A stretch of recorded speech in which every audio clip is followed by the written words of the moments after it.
Bom dia, meus irmãos.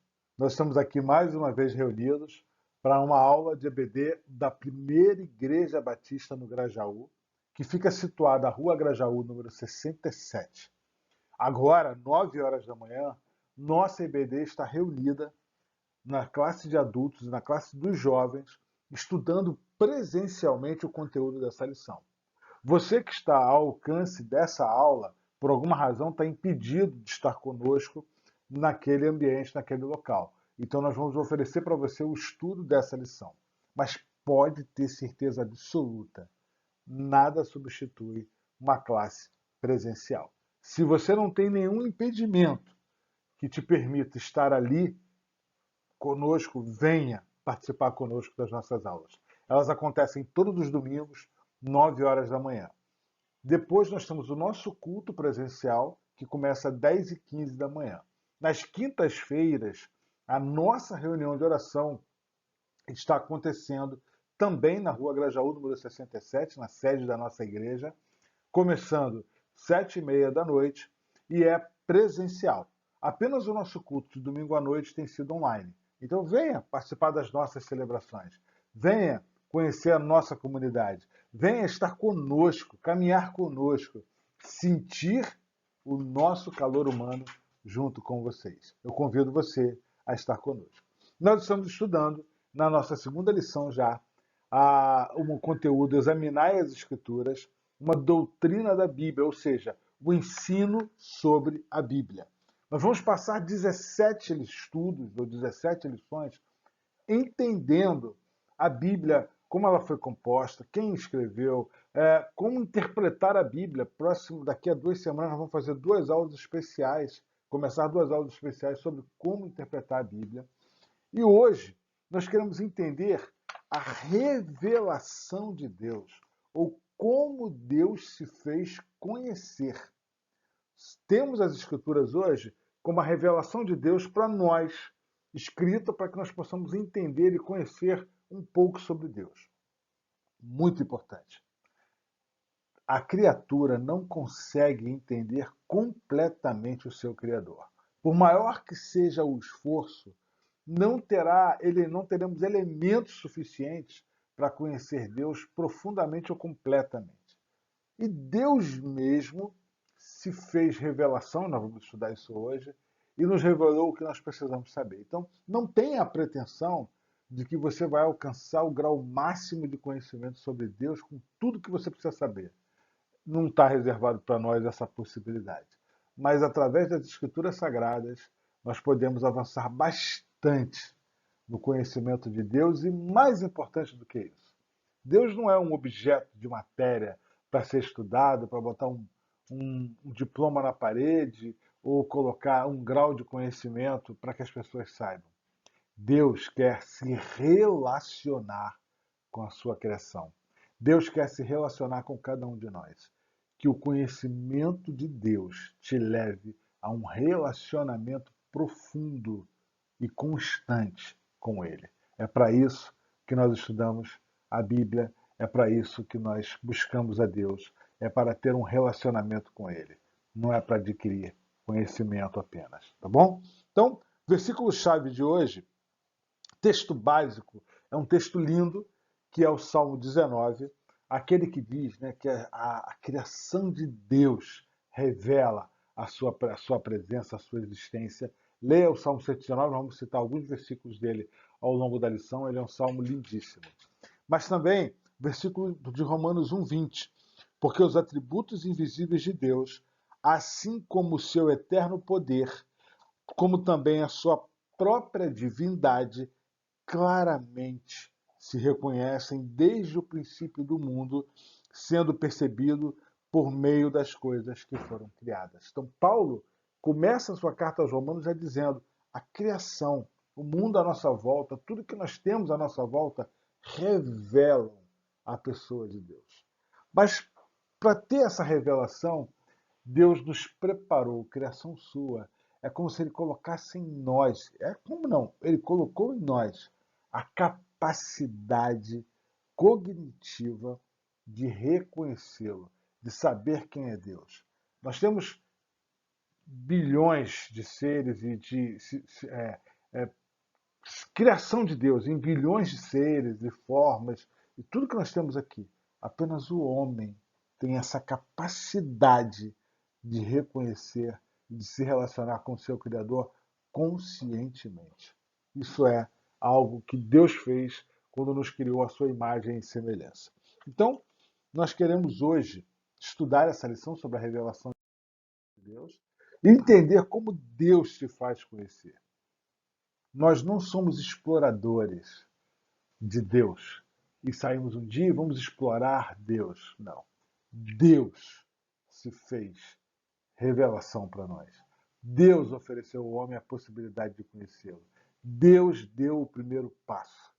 Nós não estamos numa situação em que saímos numa expedição para descobrir algo novo e encontramos o caminho para a casa de Deus. Né?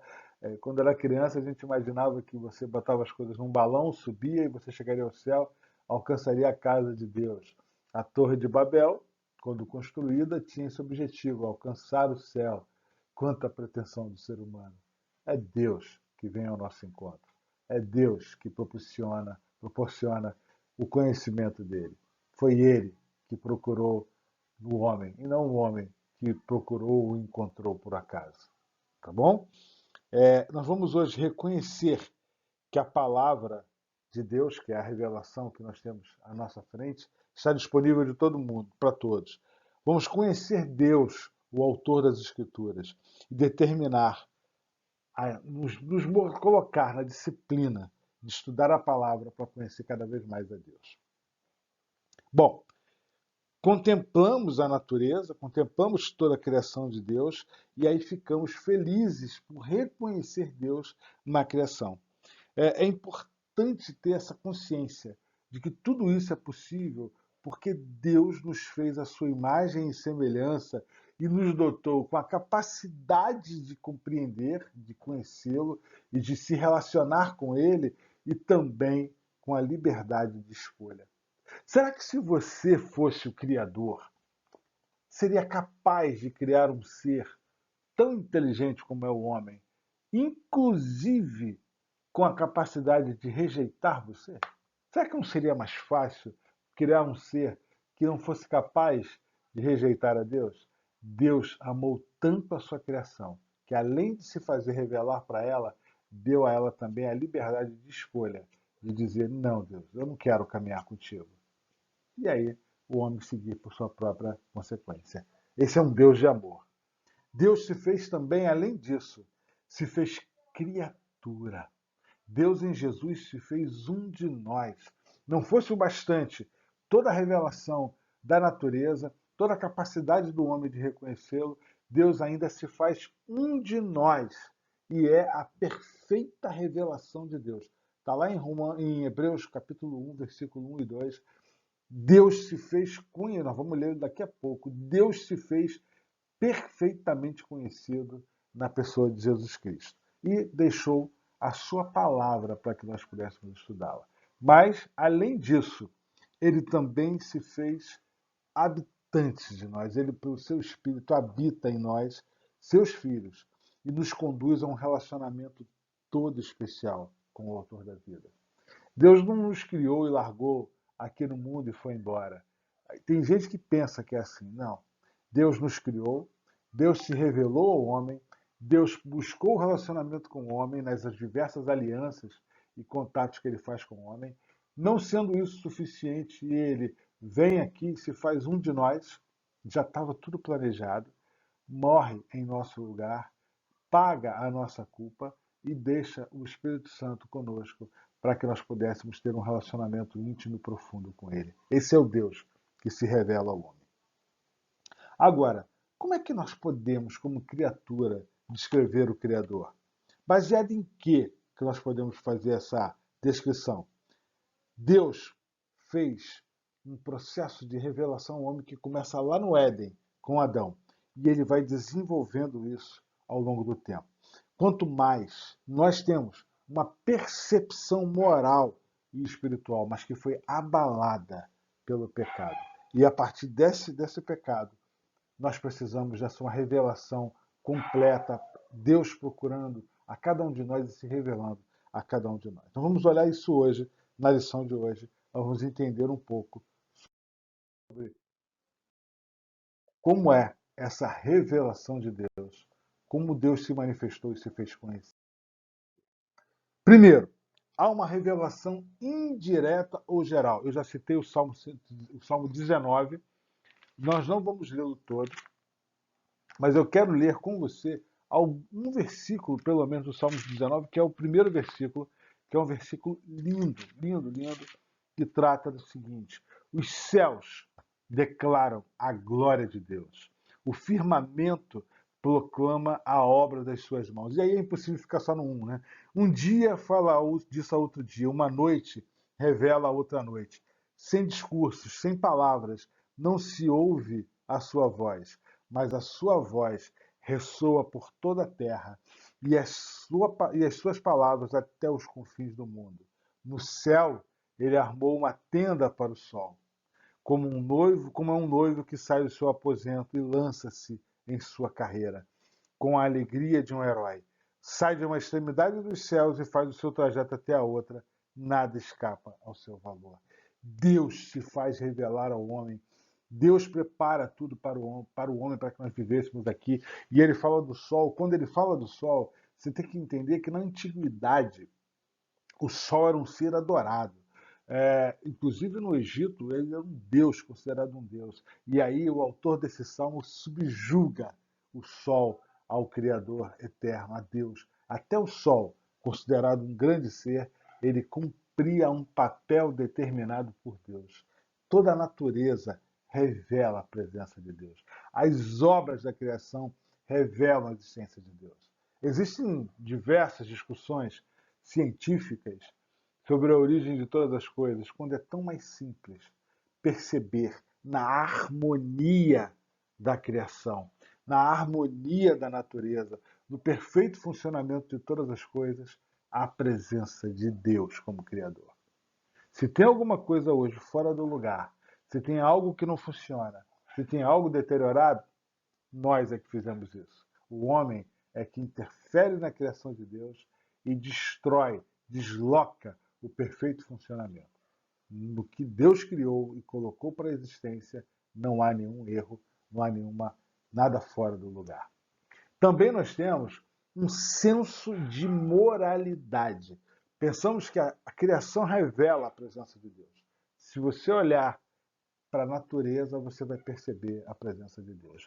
Eu não moro no bairro do Grajaú, mas o bairro do Grajaú tem uma pedra que é o orgulho de todo habitante do Grajaú, que é aquela montanha que tem ali perto da igreja.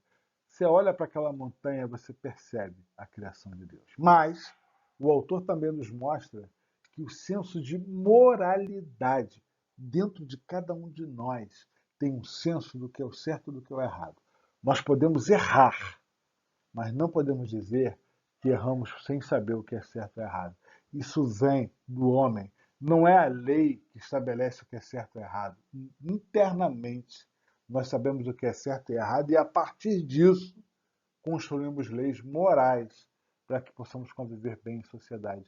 Mas isso nasce de algo que Deus colocou dentro do homem. Esse desejo, esse sentimento de buscar o que é correto. Romanos 2, capítulo 15, versículo 15, vai nos falar sobre isso.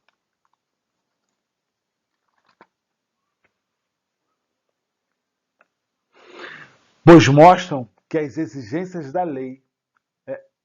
Versículo 14, para você entender o 15.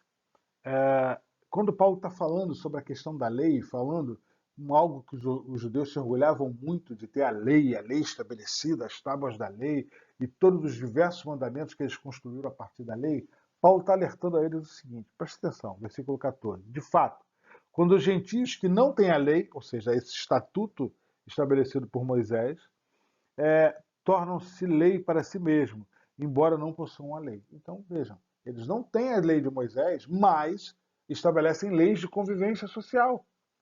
Então, isso nascia de outro lugar que não era apenas na lei de Moisés, como eles gostavam de dizer. E aí no versículo 15, pois mostram que as exigências da lei estão gravadas em seu coração. Você tem em seu coração gravado aquilo que é correto e o que é correto a ser feito. Disso não dão testemunho também a sua consciência e os pensamentos deles, ora acusando-os, ora defendendo. Então, esse sentimento de fazer o que é certo, que nós, criação de Deus, homem e mulher, temos, foi Deus que colocou em nós. Nós não criamos isso, nós não desenvolvemos isso. Desde o nosso nascimento, nós crescemos buscando e sabendo o que é correto. Quando isso não acontece, é algum desvio grave de personalidade. Porque o natural é que você tenha lá no fundo aquele sentimento, aquela consciência do que é certo e errado. A história, o transcorrer da história, revela a existência de Deus. O autor nos ofereceu 3 versos aqui. E eu quero te convidar a ler 3 versos comigo. O primeiro verso está em Esther, capítulo 4, versículo 14. O último livro histórico, nós falamos sobre isso semana passada, o último livro histórico do Antigo Testamento. Esther conta a história da jovem Esther que vai para a corte e ali, naquele lugar estranho, naquela situação estranha, naquela condição diferente, ela é convidada para ser uma das rainhas, para assumir a posição de rainha naquela corte. E ela, assustada com tudo aquilo, não se preparou para aquilo, ela não era uma princesa, ela não tinha uma linhagem, ela era uma hebreia no meio daquela comunidade estranha. Ela não se considerava digna, ela tinha dificuldades para aceitar aquilo. Aí seu tio vai lhe falar, seu tio Mardoqueu vai falar com ela e vai incentivá-la a aceitar sua missão. E ele vai dizer assim, pois se você ficar calada nesta hora, que hora é essa? A hora que ela estava naquela posição de rainha, de interceder pelos seus irmãos judeus. Socorro e livramento surgirão de outra parte para os judeus. Preste atenção nisso. Esther está na corte, está vendo um movimento contra os judeus. Seu tio tinha absoluta consciência de que o papel de Esther naquele momento era um papel de socorro para o povo. Que ela estava naquele lugar, naquela posição para cumprir aquilo. Veja o que vai dizendo. Mas você e sua família de seu pai morrerão. Quem sabe se não foi para um momento como esse que você chegou à posição de rainha. Esther estava numa posição de rainha. Mardoqueu tinha uma confiança tão profunda em Deus que ele sabia que Deus providenciaria um livramento para o seu povo. Mas talvez Esther não sobrevivesse àquele livramento. Agora, o que Mardoqueu chama a atenção de Esther é: você está nessa posição, você está nesse lugar, por providência de Deus. Será que não era para isso? Será que não foi para esse movimento, para essa posição, para esse socorro aos seus irmãos que você foi colocada nessa posição? E aí eu trago a pergunta para cada um de nós. Pensa no seu lugar na vida, por onde você passa, aonde você está, em que situação você está vivendo, em que lugar da vida você recebeu de Deus a oportunidade de estar. Será que não há um propósito maior nesse local, nesse emprego, nessa escola, nessa vizinhança, nesse bairro, nessa família? Qual o seu papel? Esther tinha um papel importante. Qual o seu? Uma coisa é certa: Deus conduz a história para que o seu propósito seja cumprido. E se você está no caminho dessa história, cumpra o seu propósito. Esdras, capítulo 1, pertinho aí, versículo 2. Esdras, o grande escriba que conduz a reconstrução da nação de Israel, depois de Judá, depois que ela volta do exílio, ele tem um papel fundamental. Aliás, Esdras é um dos homens mais importantes da Bíblia, porque ele faz, além de tudo isso, uma recomposição, uma reorganização de tudo que nós conhecemos como revelação bíblica passou por Esdras e pelo seu grupo nessa reconstrução. E ele vai dizer assim: no primeiro ano do reinado de Ciro, rei da Pérsia, a fim de se cumprisse a palavra do Senhor falada por Jeremias, ou seja, eles foram para um exílio, ficaram em dificuldade, mas Jeremias profetizou que eles seriam libertados por Ciro. O Senhor despertou o coração de Ciro, rei da Pérsia, para redigir uma proclamação e divulgar em todo o seu reino, nos seguintes termos. Aí vem o versículo 2. Assim diz Ciro, rei da Pérsia: O Senhor dos exércitos, Deus dos céus, deu-me todos os reinos da terra e designou-me para construir um templo para ele em Jerusalém de Judá. Deus conduz Ciro para ficar numa posição de liderança, e essa posição de liderança tinha como por objetivo a libertação dos judeus, a volta deles para sua terra e a ajuda na reconstrução do seu templo. Deus conduziu para que aquilo tivesse aquela finalidade e aquela solução. Eles tinham passado 70 anos no exílio e agora Deus trazia de volta aquela nação. Romanos 9, versículo 17. Romanos 9, versículo 17.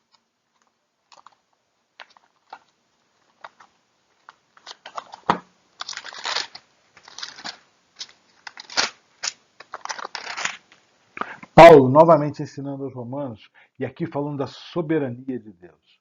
Ele diz assim: pois a Escritura diz ao Faraó: eu levantarei exatamente com esse propósito, mostrar em você o meu poder, para que meu nome seja proclamado em toda a terra.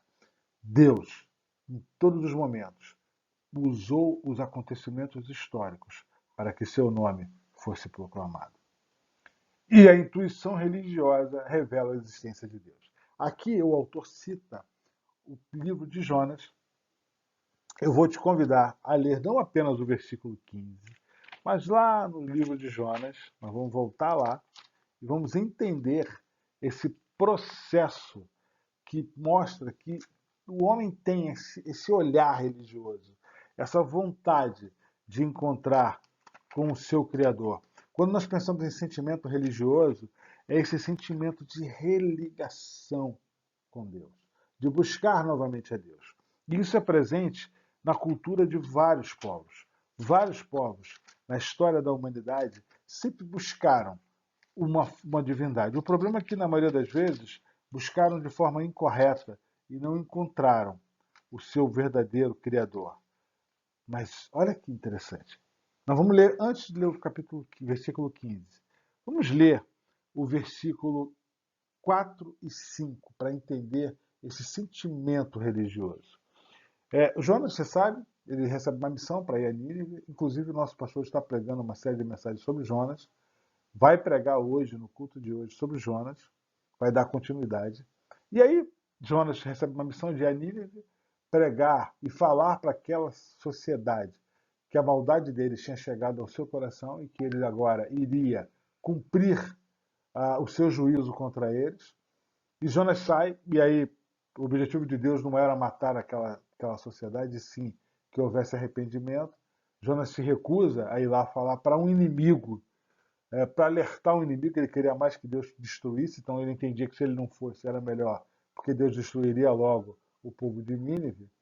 Mas ele desvia do seu caminho, e ele embarca no navio e vai embora. E quando ele está embarcado nesse navio, dormindo, não o sono dos justos, mas o sono daqueles que se despreocupam com o que tem que fazer de fato, acontece o seguinte: o Senhor, porém, fez soprar um forte vento sobre o mar. Caiu uma tempestade tão violenta que o barco ameaçava arrebentar-se. Esse era o cenário. Imagina você num passeio de barco e de repente parece que o barco vai partir em vários pedaços. Você já tem a certeza de que vai morrer. O que fizeram os marinheiros? Todos os marinheiros ficaram com medo e cada um clamava a seu próprio Deus e atiravam as cargas ao mar para tornar o navio mais leve. Cada um, cada marinheiro daquele aprendeu desde a sua infância a buscar uma determinada divindade. Não era a divindade correta, nós vamos ver logo lá na frente. Mas esse sentimento que o homem tem de buscar o sagrado, o superior a ele, é algo que Deus colocou no coração do homem para que o homem soubesse a necessidade de reconhecer a sua revelação. No versículo 15 desse mesmo capítulo vai dizer assim: em seguida, depois que descobriram que o problema era Jonas, lançaram Jonas ao mar, enfurecido, e esse se aquietou. Olha o versículo 16. Ao verem isso, os homens adoraram ao Senhor com temor, oferecendo-lhe sacrifícios e fazendo-lhe votos. Deus se revelou àqueles marinheiros através desse episódio de Jonas, e eles, em retribuição a essa revelação, ofereceram agora ao Deus verdadeiro sacrifícios. Deus já se revelou ao seu coração.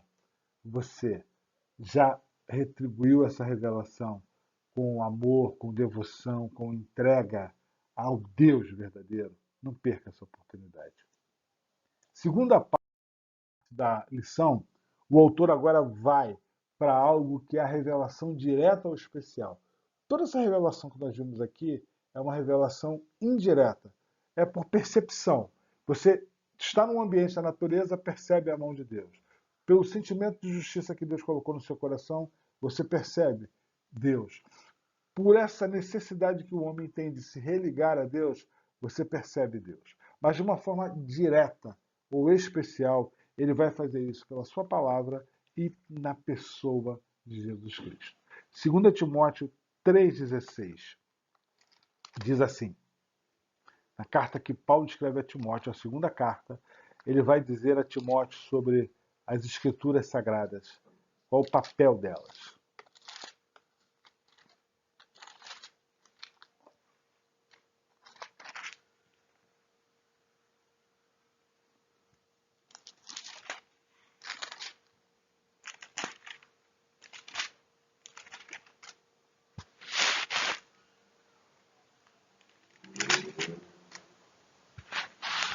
Vou pegar aqui o texto bíblico para fazer a intervenção.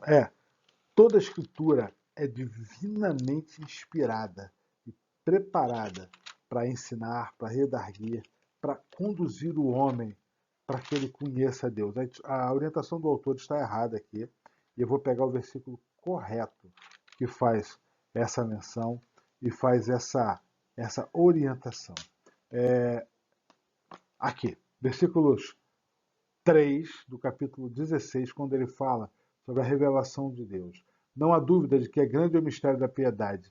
Deus foi manifestado em corpo, justificado no Espírito, pregado entre as nações e crido no mundo e recebido em glória. Deus se fez revelar ao homem, se apresentou ao homem, se colocou diante do homem para que o homem pudesse conhecê-lo e saber quem era ele de fato e pudesse também reconduzir a sua vida para o Deus, Criador de todas as coisas.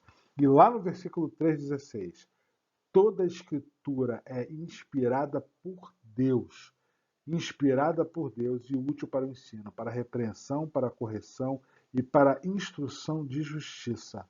Então, essas duas formas de revelação, a revelação de Deus em Jesus Cristo, 1 Timóteo 3,16, e a revelação de Deus a partir das suas Escrituras, mostram ao homem quem de fato ele é. Sem uma revelação direta às Escrituras e sem uma intervenção direta no coração dos homens, que é pelo Espírito Santo, não seria possível perceber os planos de amor e de graça que Deus nutre por cada um de nós. A revelação direta de Deus, especial de Deus, que faz com que nós conheçamos de fato a Deus, nasce em Jesus Cristo e se perpetua pelas Escrituras que nós recebemos e pela ação do Espírito Santo em nosso coração. Deus se revela ao homem já no paraíso, no momento da queda, quando ele diz que do primeiro casal sairia alguém na sua descendência que esmagaria a cabeça da serpente. Essa é a primeira revelação de Deus. Depois ele segue com Abraão, com Jacó, com Moisés, com Davi, com todos os escritores e personagens importantes do Antigo Testamento, onde ele se apresenta como o Deus deles e que iria conduzi-los na história. Depois, em João 1,1, nós vamos ver Deus se revelando ao homem de maneira completa na pessoa de Jesus Cristo. Em João 1,1, ele vai dizer o seguinte: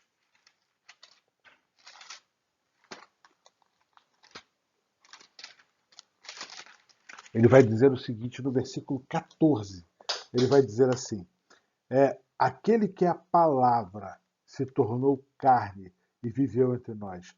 Vimos a sua glória como a glória do unigênito do Pai, cheio de graça e de verdade. Deus se fez homem para que nós pudéssemos conhecê-lo. E lá em Hebreus, capítulo 1, versículo 1, o escritor aos Hebreus escreve um versículo lindo que fala sobre a revelação de Deus.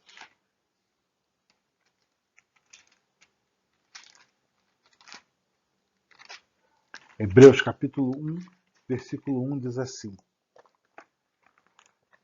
há muito tempo Deus falou de muitas vezes e de várias maneiras aos nossos antepassados, por meio dos profetas. Mas nesses últimos dias falou-lhe por meio do Filho, a quem constituiu herdeiro de todas as coisas. O Filho é o resplendor da glória de Deus e a expressão exata do seu ser. Esse é Jesus, a expressão exata de Deus. E Deus fez isso e se fez conhecer e se apresentou para nós dessa forma. Deus, pelo cenário da criação, se fez conhecer indiretamente, mas através da condução da história de Israel. E quando ele, na plenitude dos tempos, vem e se faz um de nós, ele se faz revelação perfeita. E a partir daí, nós temos a Escritura Sagrada, para que nós pudéssemos continuar a conhecer esse Deus. A Bíblia é o livro de Deus, como diz lá em Gálatas 3,8. Ora, tendo a Escritura previsto que Deus justificaria pela fé os gentios, pré-anunciou o Evangelho a Abraão: em ti serão abençoados todos os povos. É pelas Escrituras que nós conseguimos compreender qual a vontade perfeita de Deus. A Bíblia é o livro de Deus. Foi ele que a escreveu pelas mãos daqueles a quem escolheu. É o processo que nós vimos semana passada. A inspiração que Deus faz aos homens e que nós vamos ver na próxima semana, quando nós estudarmos a revelação, quem escreveu a Bíblia. E aí nós vamos olhar isso com mais calma. Ele se auto-revelou. Ele não se escondeu. Ele não se omitiu. Deus se fez conhecer de forma direta, poderosa e definitiva. Certamente, o mesmo Espírito que colocou a palavra na mente daqueles que a escreveram, há de colocá-la também no coração de quem buscá-lo, nas páginas deste livro, que é a Bíblia. Pela criação, nós conhecemos a glória de Deus. Pela Escritura, conhecemos a sua grandeza e, principalmente, o seu plano eterno. Mas é pela íntima comunhão em nossa alma que conhecemos a sua graça ou a sua presença em nossa vida e esse amor que nos trouxe de volta. Leia a Bíblia. Se você quer falar, Deus quer falar com você por meio das suas páginas. Ele quer devolver tudo aquilo que o pecado te roubou, que é a comunhão com Deus. Ele quer descrever suas palavras nas páginas do seu coração, para que o mundo reconheça através de vocês. Falei semana passada à noite, no culto da noite, que nós estamos numa jornada para conhecer a Bíblia.